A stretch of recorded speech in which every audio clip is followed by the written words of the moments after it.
দরজা খুলতে তোমাদের এতক্ষণ সময় লেগে গেল? এই গরমের মধ্যে 500 ঘন্টা রোদে বাইরে দাঁড়িয়ে থাকো।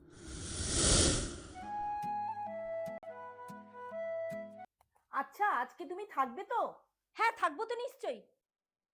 দেখেছো মা, দেখেছো আসতে না আসতে কেমন জিজ্ঞাসা করছে আমি থাকবো কি যাব? আরে না না, তুই থাকলে রান্না বান্না করবে তার জন্য জিজ্ঞাসা করছি।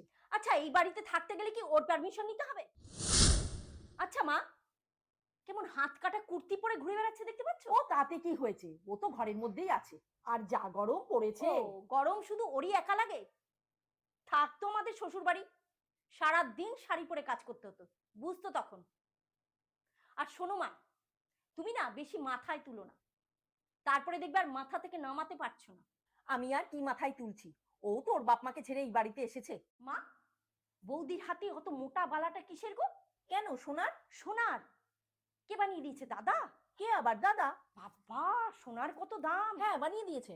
এত মোটা বালাটা বৌদিকে বানিয়ে দিয়েছে। আর এইদিকে দাদা তো সব সময় গলা শুকায়, সংসার চালাতে নাকি সে হিমশিম খাচ্ছে। তুমি সংসার চালানোর জন্য এক্সট্রা টাকা চাইলেই সে গলা শুকায়। এখন সে যাই হোক, ওদেরও তো সকাল রাত বলে কিছু থাকবে নাকি? যাকগে বাবা, আমি বেশি কিছু বলবো না।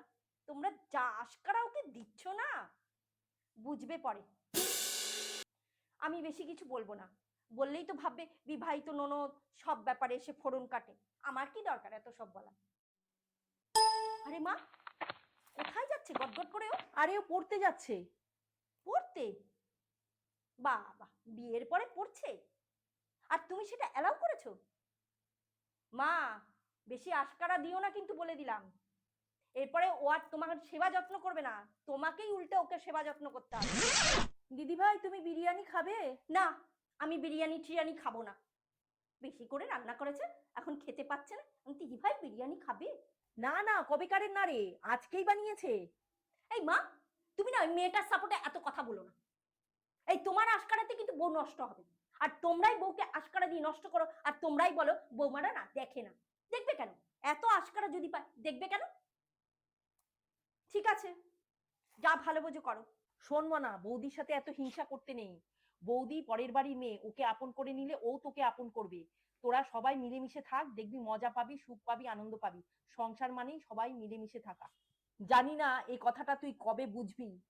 যেদিন বুঝবি সেদিন হয়তো অনেক দেরি হয়ে যা গেছে। ভালো বোঝো করো। তোমার বউ তুমি যেভাবে রাখো, যেভাবে চালাও, আমার এতে বলার কিছু নেই। আমি যাচ্ছি।